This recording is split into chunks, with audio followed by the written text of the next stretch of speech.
Hello and welcome to the Lewis Nichols Show, and I'm really excited to be joined by my next guest today, the brilliant Daniella Westbrook, and this interview has been brought to you by Shush Menopause Wellness. So we've got lots to talk about today. So welcome to Cornwall. How are you finding it so far? I literally, within hours of being down here, I just felt so relaxed. Well, you want to move here, don't you? You said to me... I love England. I'm actually thinking of buying a camper and moving. That's why you asked about the camper earlier on.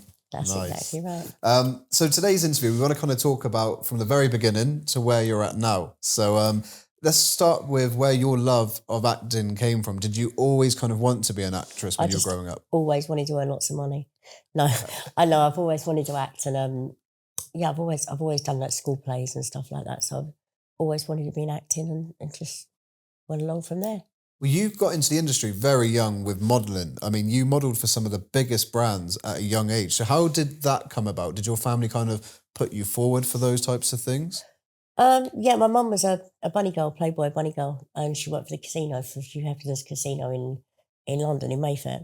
And so her clients in the 70s were like The Who, the Beatles. She's very good friends with all people like that.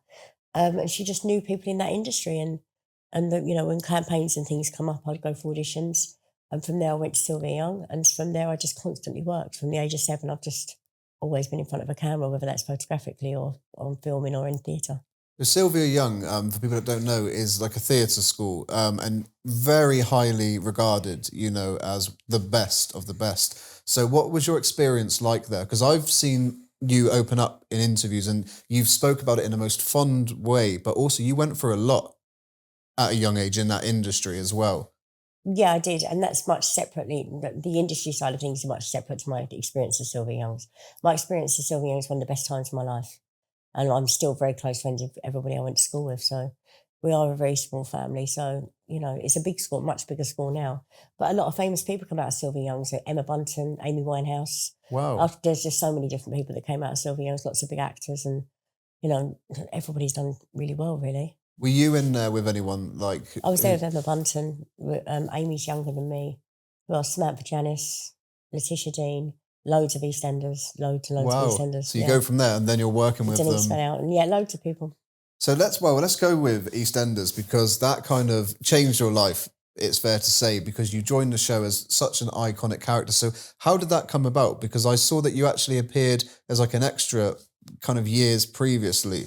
So how did the big opportunity come about? I just went for an audition. And then... And they interviewed 1,500 girls for the part of Sam Mitchell.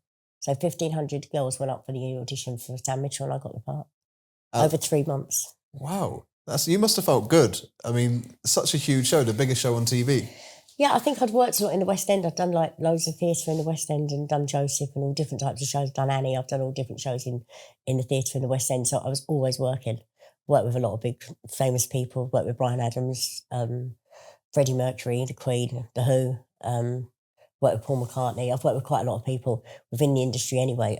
Angelo Weber. Wow. Done shows for Weber in the theatre. So to get EastEnders was just another gig for me, really. I was only signed for 3 months and I ended up staying 6.5 years the first time. So yeah, it's like a bit of a sentence, but I loved it. Just before going to EastEnders, you mentioned Freddie Mercury. So I'm a huge Freddie fan. I got a tattoo on my arm. So you appeared in one of the music videos for Queen. So what was Freddie like to be around and being around the band? Like, what was your memories from that? It was much like being here today. Just sat in the green room, made coffee, just laughed and singing. He was singing and messing around, and and I actually had a really bad toothache that day. And one of the members of Queen's a qualified dentist. I think it's not Brian May. It's Roger. I think it's Roger. Wow. And he got his bits and helped me, done my tooth for me. No way, Roger. Yeah, that's did my tooth insane. for me, so I was there. So what? yeah, and that we were filming like that. We shot it at Palmer Studios, the film studio. So I shot there and I was there. So we were there 3 days on set making that video for Queen.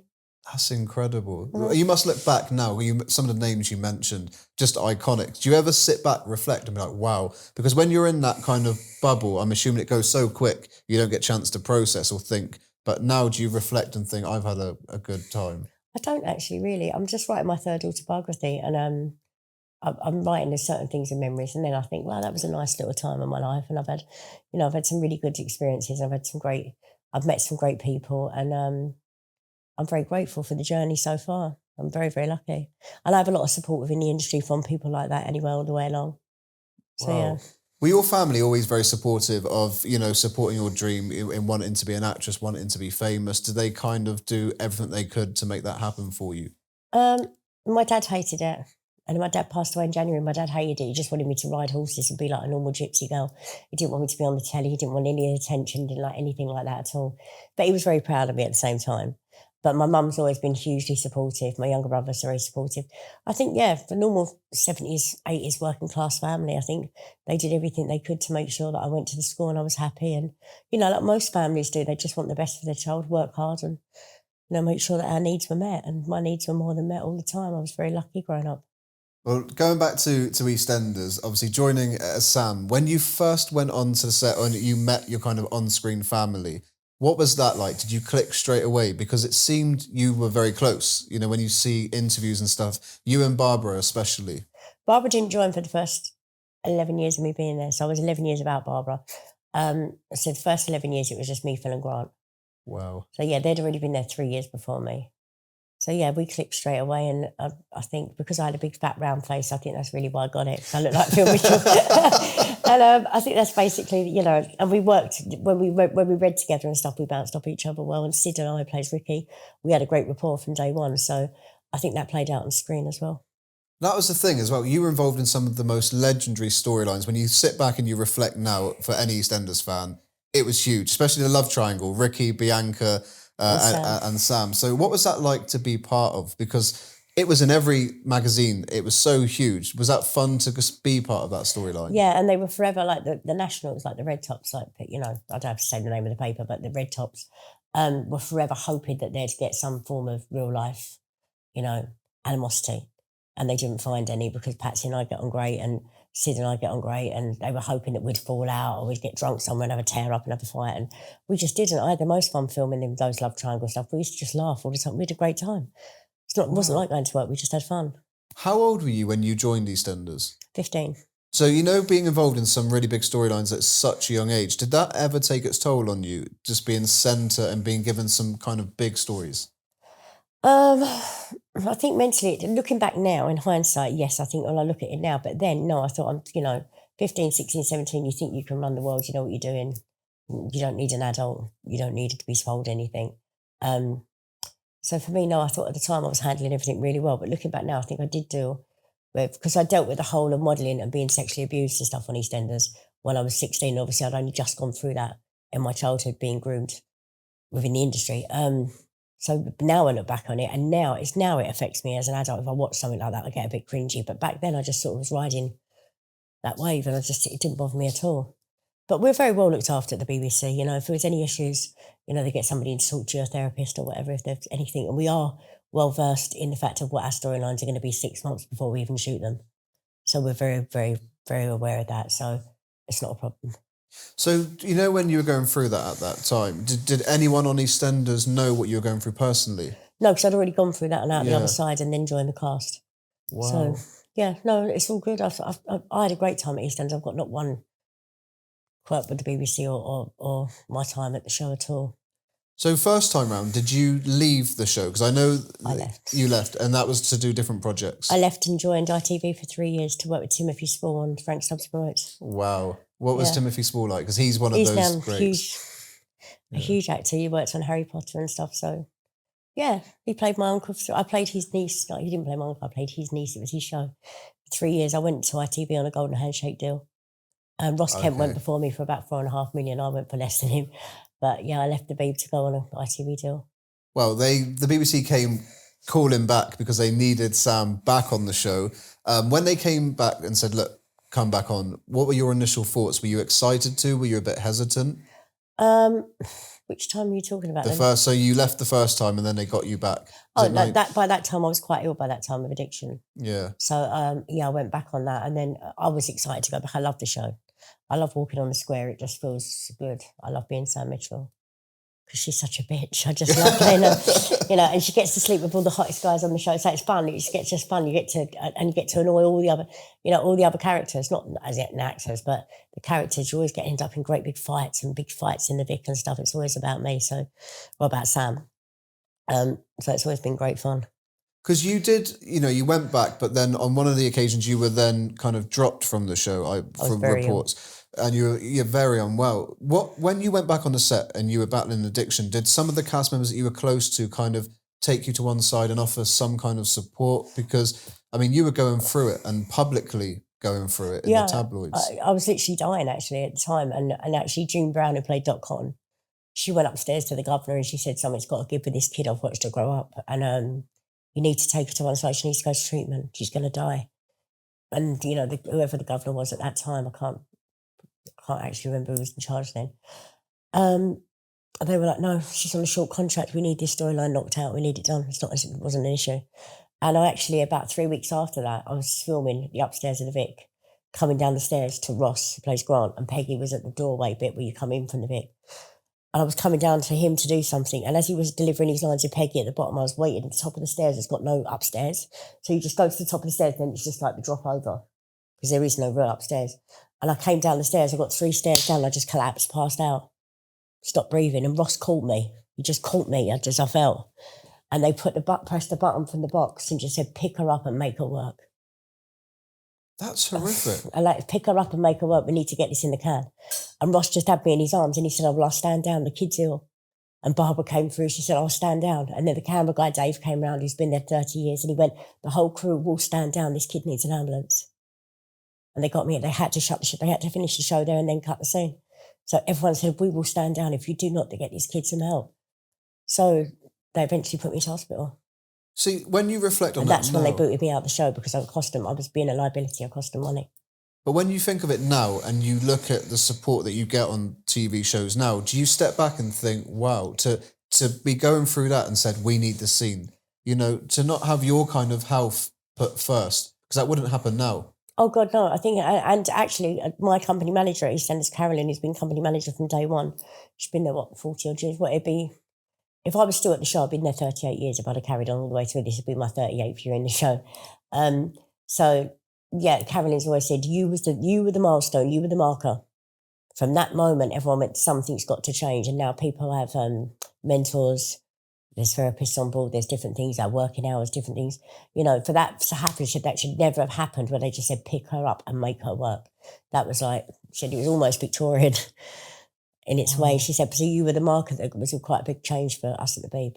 Do you know, when I was doing research for this interview and, I was looking at TV interviews that you've done and stuff, me and Shane were watching, it was quite emotional, because it was almost, I felt at times like you were exploited by the media. You were taken on TV shows for headlines and stuff. And I kind of look now and I'm thinking, how are you so strong and resilient when you went through so much? Because I probably wouldn't be as strong, and you've got this strength. So where does that strength come from for you? Is that something you got from your family, or you just always had it?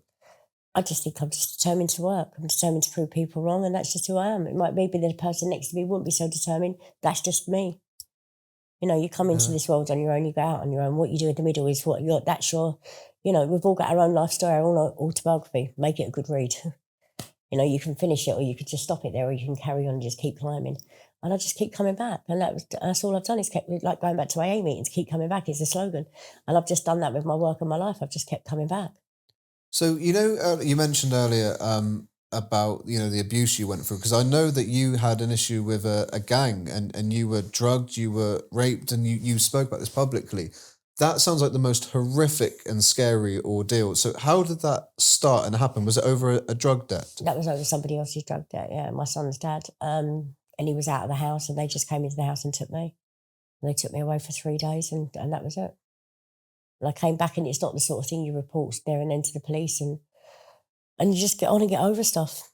So, yeah, just got over it. But years later, I've done a lot of therapy around that sort of stuff, and I've parked it up and moved forward. But it's something you do as you get older. If you go through trauma like that, a lot of people don't have the luxury that I've had. Spend a lot of money on therapists and treatment, getting yourself better and mentally being able to decompartmentalise things and, put things to bed. But, you have to remember a lot of things.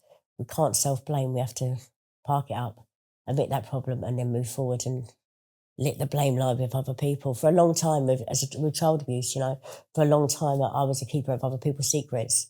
And it took me up until about 6 years ago, still through treatment. I still have therapy now with the same therapist. once every 2 months now.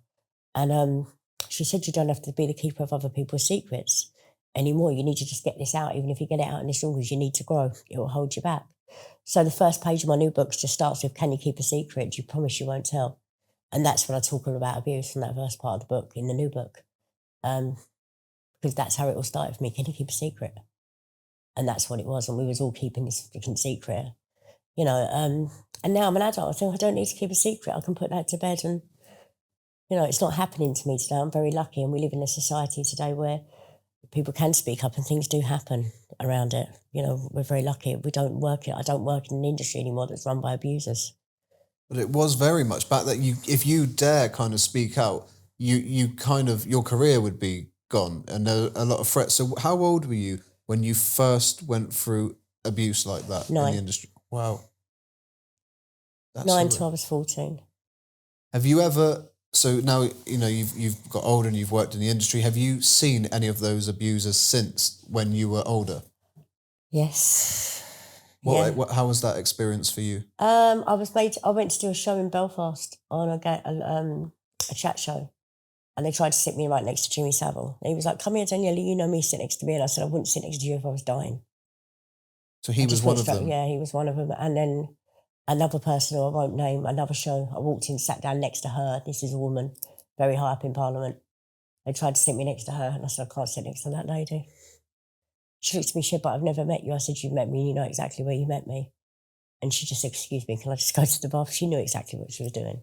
They always do. I just said, sorry, I can't sit next to her, so they moved me 2 people down.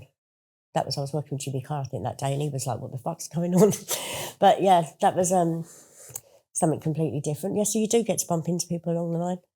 When your family found out, because I'm assuming you didn't tell them straight away. Didn't tell them anything for years until I wrote my second book. So when they found out for the first time, what was their reaction? Because they must have been kind of torn between, why didn't you say anything? My mum was mortified because my mum had helped me get into the industry. She just thought, she had a cute little kid and was going to go and do modelling a bit, but she never thought for a minute that I was going to get abused, because back then you did everything with chaperones because parents didn't take you to casting. Nowadays, a lot of parents take their kids, and so it was all chaperone based, and chaperones are paid to do a job. So, yeah, it's a bit different. But yeah, my mum just felt mortified about it.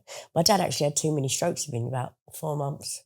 Really? Really affected my dad badly, but yeah. Finding out what happened to you? Finding out that information, yeah, it really made him ill. Wow.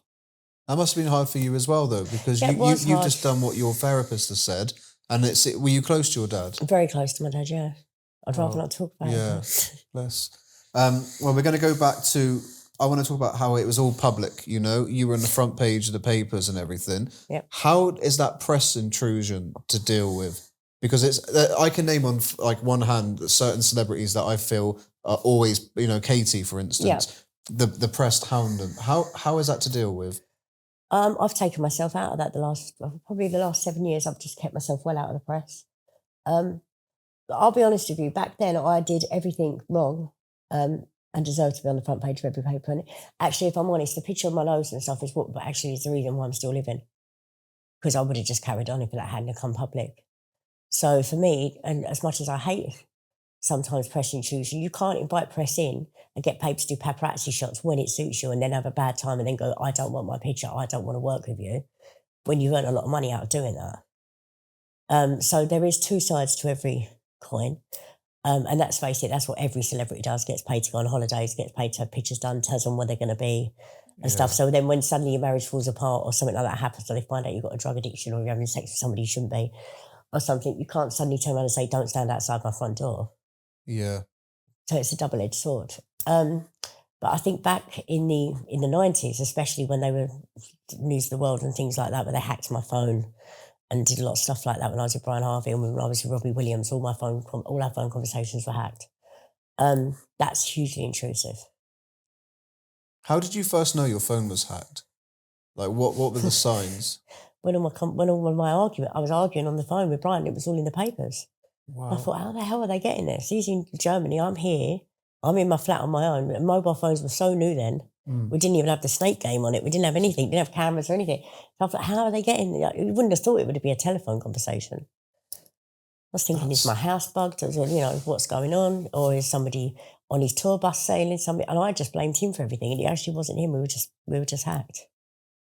That's insane. Well, that wouldn't happen now. You'd hope, but Of course, I should imagine it still does. Yeah. You've always been With certain so papers anyway. You've always been so open about your addiction and overcoming addiction.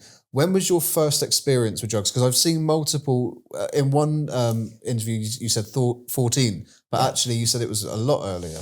It was around the abuse time, so I would say probably about 12 or 13. So around 12 to 14. It was a lot earlier than 14. And that was from being abused. They'd give you cocaine because a lot of it was cut with rat poison. So when people take coke and they get paranoid and twitchy and all that stuff, that's because there's rat poison in that part, whatever that part of that coke, wherever they're buying it from, is cut with that, laced with that. It's like if you watch a rat in a trap and in a lab, yeah, and you start seeing them freak out and twitchy, and when they put them in them as maze things, they can't get out. That's what they're putting the poison in, and it's the same effect that it has on you when you're taking coke that's laced with that stuff. That's so young. Not many people that I've interviewed, I've interviewed so many, and normally they'd say 17, 18, but that's so young. People that are predatory people, abusers that are predatory, especially in that industry, back in the 80s, it was all very much, film stars and people like that were taking cocaine, and producers, directors, and it was that sort of showbiz, it was more of a showbizy circle kind of drug. So it was very, very accessible to them. So that's what they gave us, so that we would shut down and not be able to speak or scream and shout and do whatever. So that's what they gave us. That was the first drug I ever took in my life, before alcohol or anything, or a cigarette or anything. That's horrific. When it came out about Jimmy Saville, did you kind of feel like finally people are not worshipping this man? No. No? No, I just wanted to crawl into a hole and die, because I thought all of the shame, I thought everything would come out about me and what he's put me through and different things he's done, and I just thought that's going to make me, I thought it would make me kill myself. Wow. So that's how bad I thought it was for me, because I thought I can't go through reliving it all again. But I was already doing a lot of therapy. So my ex-husband give me a lot of resources to have therapy and treatment and stuff like that. So I used it greatly to my ability, to my advantage. Well, when you were going through so much, obviously, for me, you're the iconic Sam Mitchell. When I think Sam Mitchell, I do think you, because you're so East End. You've got it. When you walk on, I just love it. When you walk on that set, you are Sam. So when they decided to recast the role, which that was kind of unimaginable, when you have such a big character to recast, it just didn't. Normally, you get it when you're younger, and you've grown up. So what were your thoughts when you saw that? I was over the moon, to be honest. Really? Yeah, they asked me, was I going to come back to the show? And I said no. I'd had multiple failed attempts at being in rehab. And after my 7th attempt, I was clean. I was pregnant with my daughter. In fact, when they asked me to go back to EastEnders, my daughter was 3 months old. And they said, will you come back? And I said, no, I'm petrified. I can't do it. I said, I've never got this amount of clean time. I was nearly coming up 11 months clean, I think. I said, I can't do it. I said, because I loved being famous in that as well. And I loved everything it brought. And it just gave me a free ticket to just get in my car and just go. Because I could do what I want, because you've got a very spoilt attitude, can become very bratish and spoilt attitude, and everything thrown at you when you're in the public eye. I thought, I can't throw this family away. I can't throw my little girl's life away. I've already done it to my son numerous times, and I can't throw my own life away. I was so petrified to lose my recovery. At that point, I said, I just can't afford to come back to the show. And they said, well, we will recast. And I said, that's okay. Well, so you put I was fine. Yeah. Yeah, I mean, later on, years later, I did go on to relapse when my marriage broke down. But at that time, I think it was the most important. And due to that, I stayed clean for 14 years. Were you proud that you did that? It was hard, and I couldn't watch one episode because I was fuming. At the same time, I myself, how I've let it go. But I thought, you've got to let your ego down sometimes and just put your own health and yourself first. And I'm glad I did, because I got 14 clean years with my kids and great memories and a great life, which I wouldn't have got, I don't think, if I'd have gone back to work, because I would have just gone, I know what I was like. It was too early in recovery that I would have just gone back out there. So that's the awareness is kind of key there as well. The fact that you knew what would happen if you were back doing that. So yeah. Well, I was over the moon when you came back, because I didn't see it coming. They recast, Kim was playing Sam, and then you came back to the show and you looked incredible. I mean, walking back on that set and seeing you in your first scenes was just incredible. What was it like for you all those years later to be back? Great. It did feel great. I was scared stiff, and I walked on set. It was still Dave, the cameraman, same guy that helped me pick me up. It was all still the same people, and EastEnders is a very tight-knit crew, cast and crew, same as Corrie. They've had the same camera crews and stuff for years, and there's a lot of things people don't see behind the scenes that makes lots of clogs that make that clock work. Yeah. And lots of very important people there that we just couldn't do without. The show would run without. And I walked on, and there they were. So within 10 minutes, I was fine. And what about when you saw the kind of cast as well? So like Steve, for instance, was it kind of just like I've seen them over the years all the time. Yeah. I see all them all the time. So yeah. You still very close? I still speak to everybody, but yeah, it was especially Sid. My first stuff was with Sid, and then with Barbara. Barbara and I were best friends for years. I know. I saw a lot of your tributes on social media to Barbara, and it seemed like you had a very close relationship off screen in the sense of the advice and the wisdom that she would always give you. Yeah, very much so. Yeah. Obviously, a year ago, Kim went back. So it was confusing because you did 2 stints, most recently as Sam. It worked. And then they recast again, gave it back to Kim. What were your thoughts on that situation? I was fuming. Yeah. Absolutely fuming, because I still held the contract. Not the contract, but I still held the placement for that. So they are mentally, like when they brought me back, when Kim was gone, they had to tell her and explain. They didn't do that to me, just announced it in all the papers. And it's because I didn't get on with somebody that's quite high up there, I'd fallen out with. And they just thought, no, you're not working here with us, we're going to have Kim back.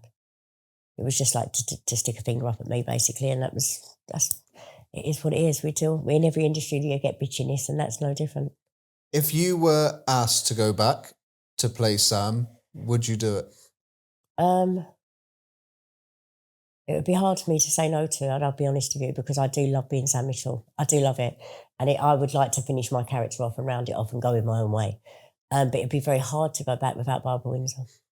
Yeah. Because I've worked very hard with Barbara, and I haven't watched the show for about 7 years. I don't know who anybody is, what they're doing, what it's about, even what Sam's been doing over the last 5 years. I've got not a clue. I don't even know the person that plays my kid. So I would have not a clue of where. I'd have to do a lot of character work and stuff on it. And I think Kim's in the right place at the moment. I think it's good for her to have her turn. I came back and did it again. She's come back to do it again. I think it's great for Kim. It's very difficult for her as an actor to have to come in after me, then coming after me again and make it her own. And she's a great actress. I like Kim McCarthy. I've got no problem with Kim. I just think, my problem doesn't lie with Kim or her acting or her playing Sam Mitchell. I think it's very nice for her to go in there and be able to put her stamp on Sam, because she plays much more posher, very different Sam to me. It's like 2 different totally people. It is. It's like 2 characters. That's why I find it difficult to watch, because I'm a big fan of the show. But you were the raw Sam, that's the, it's...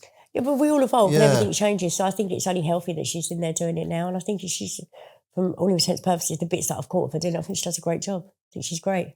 Well, we'd love you to go back, so hopefully the phone rings and that happens, because that would be great. And you seem now in a really good place. I mean, you do. I mean, so how long have you been clean now without any relapse? Coming up a year this time. Just coming up a year this time, fully on. I'll be a year. When will I be a year? End of September. October time, I'll be a year. I feel good. I can't lie, I've had the odd drink here and there, but I'm not really a drinker. Drink's not really my thing. I don't like it, but then cocaine's really not my thing at all.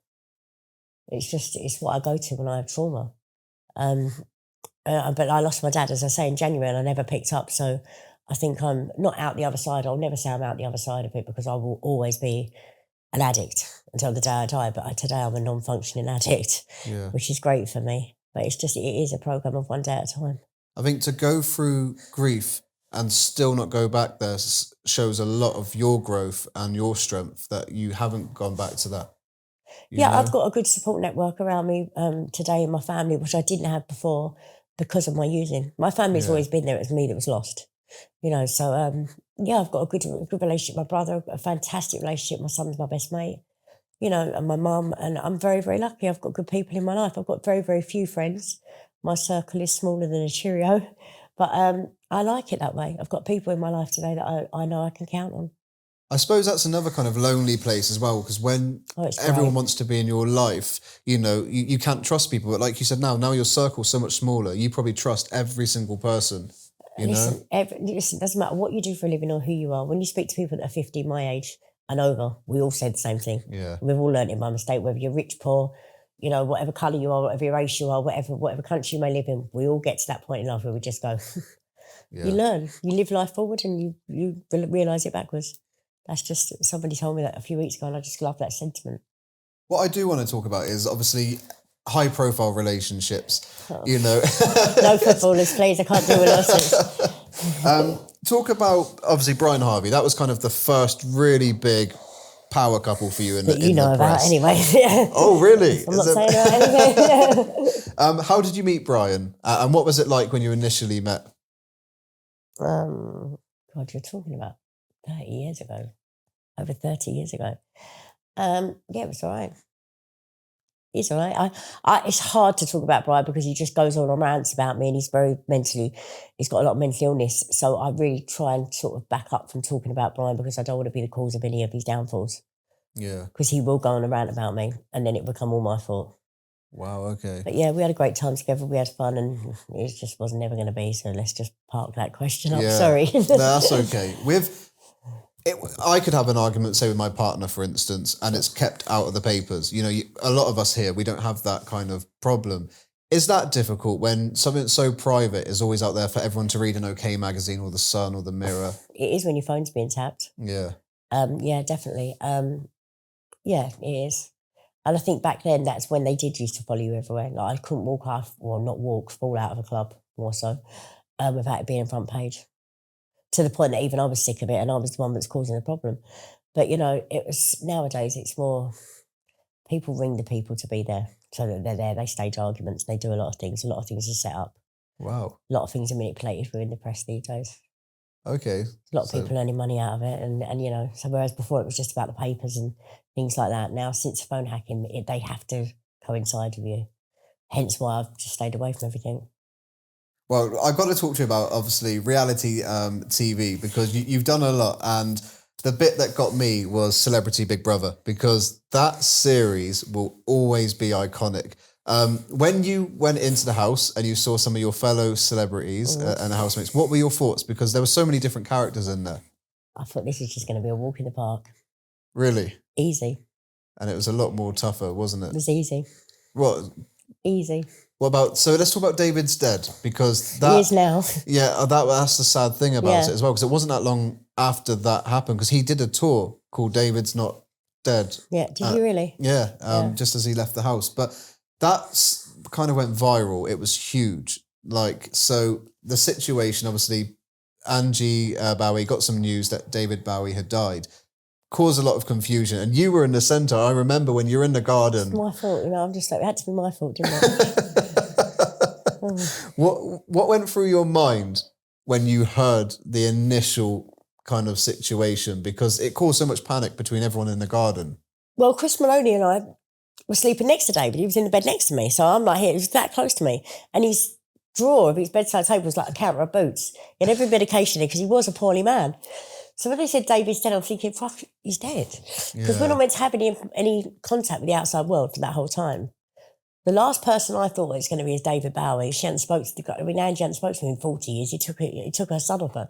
If somebody rang me, even today, and said, your ex-husband's dead, I'd be going, can we get the drinks in? Big brother, can we have the diary room? Can we have the drinks in? Let's have a party. My old man's dead. I'd love it. I wouldn't be crying like she was.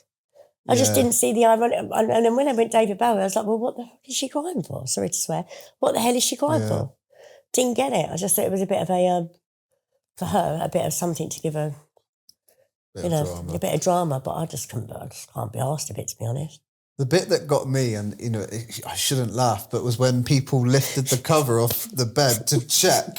I mean, the poor man's there sleeping. I think that was Jez. I think Jez and Darren Day just there. Is he awake? And he went, there I am now. I mean, are you alive, David? Well, I think so. Yeah, he was great. You were just brilliant in that, though. When you said to Angie, "You've said that David's dead." He is. No, he's not. He's in there asleep. Yeah, it was something out of a comedy show. Yeah, because we're not meant to have contact with the outside world. So how was I meant to know that he's talking about David Bowie of all people? It was so brilliant. I love David Bowie as well. I was devastated, but not for her reasons. Have you kept in touch with anyone that was in Not her. No? Definitely not her. Yeah, I speak to Johnny Partridge, I speak to every week. Chris Maloney's been my best mate since he was in X Factor. one of my best pals. He's a Scouser, he's a good pal of mine. Who else do I speak to? John? Steph Davis. Johnny Parks I speak to every week. Wow. Really good mate of mine. Jez I speak to. Megs I speak to. Scotty. Who else is in there? Can't think. Darren Day I speak to all the time. Nice. So pretty much everyone. Really close friendships in there. GC, a few people. So what's next for you now? Because you've already spoken about potentially doing kind of like a podcast, which sounds like a really good idea. My son's been asking me to do a podcast since lockdown. I didn't even know what one was until I did James English. I had no idea at all. Yeah. I'm just not on that. I wasn't on that spectrum at the time. So yeah, I was thinking about it, but I want to do something a little bit different. So I'm not going to reveal what it is, but there's something slightly different. I've had a few different ideas, and if I'm going to do something, I want to do something a bit more daytime TV style show of a podcast. Is what we're looking at doing, and it won't be just me on my own. It'll be me and other people doing it, and yeah, something a bit different. Yeah, for women of a certain age. When you look back with everything you've been through now, if you were to give advice to your younger self, what would that advice be? Do what your dad told you to do and go and ride horses. Yeah. Which you do now, though. Still my mother told me that, I still done riding horses this week. It doesn't leave you. Yeah. So that would be your advice. Do what your dad said, yeah. Listen to your mum and dad. Yeah, don't do it. Talk about Hollyoaks. This is flying back. We got to talk about some of your highlights. How did that opportunity come about for you? One of my old bosses at EastEnders, Brian Kirkwood, went over to his brother did Corrie. So I wanted to go do Corrie, and Brian went over to Hollyoaks, and I'd had murders about them. But EastEnders said I wasn't going to go back this, that, and the other. And he said, listen, because he had already left and gone to Hollyoaks, he said, I've written a character for you. Will you come and do it for me? Will you come in? It's to take the part of Jackie McQueen out, to take her character out. So it's her exit. I've written a part called Trudy. I can't remember what the character was called, Trudy something or other. And she was the girl that ran the prison. She was in prison and she literally run the wing. And she was in prison with Jackie McQueen. Will you come in and play this part for me? Trudy Lyons. I said, no, that's my mate's name, Trudy Lyons. She'll kill me now. Trudy something or other. So yeah, I just went in and played that. So did that feel good for you though, having that kind of support from someone that high up? Yeah, of course. That's like when I went back to EastEnders after all them years. It was because of Deirdre Santa. He said, there's only one Sam Mitchell for me, and it's Daniella, and if she doesn't come back, I'm not putting the character back. Wow. So that was great for me. Because that was 2016. It was like a brief stint, wasn't it? You came back for it. To EastEnders. Yeah, I was living in LA. So I flew back to LA to do that, and I did that and Dancing on Ice. I literally came back for Peggy's funeral and did Dancing on Ice and then went back in. Well, we spoke to Cheryl Baker last week, who said on Dancing on Ice, you have to audition to be on it. I mean, that's not the same for you. No, I never auditioned. Oh, so you were just asked and got straight in. I went to work, yeah. But I was filming that. I was doing that and EastEnders at the same time. So when most people start doing Dancing on Ice about this time in the summer, ready for January show, I got to start in November and started in the January. So I'd only had 6 weeks rehearsal. Never skated in my life and got to the week before the final, so... Did you love your time on the show? Absolutely loved it. I wouldn't do it again now because it would have killed me, I think. Actually, that's a lie, I would. It's one of the best shows I've done. Would you do Strictly? I'd do Strictly in a heartbeat. It's the only show I want to do. Really? Yeah, it's the only show I want to do is Strictly. Well, if there's anyone watching, get Daniella on Strictly. What dance would you want to do? The one where they wear like the big 1940s dress. I can't think of what it is. There's something smooth. American Smooth? American Smooth. Nice. There we go. You two can do that later on, the American Smooth. Could you imagine, yeah. We've wanted you on the show for a long time because you've always been so open and honest, and that's nice for an interviewer, you know, to have someone that's willing to speak about their ups and their downs, because you've had so many and they've always been documented, and some people judge, some people support. Are you at a stage now where if people have an opinion, you're like, do you know what, I don't care? Other people's opinion in me is none of my business. It's none of my business, and we're all entitled to opinions. We're all armchair judges, and if I'm watching the football, I think I'm the manager, the ref, the linesman, the upper team. If I'm watching the boxing, I think I'm the corner man of it, and I'm not the one in there getting punched in the face. But I think we're all armchair judges of everything, and I think that's how we live. We're a very judgmental society and everything, and that's okay. We're allowed to have an opinion. It's what makes us individuals. So it's just sometimes there's a time to give an opinion, sometimes there's not. So, and sometimes there's a time to answer people's opinions about you, and sometimes there's just a time to just go, do you know what, that's great. Well, thank you so much for coming on the show today. Thank you. I know everyone here has loved it. And brilliant team you got. Yeah, so thank you very much. Thank you. There we go.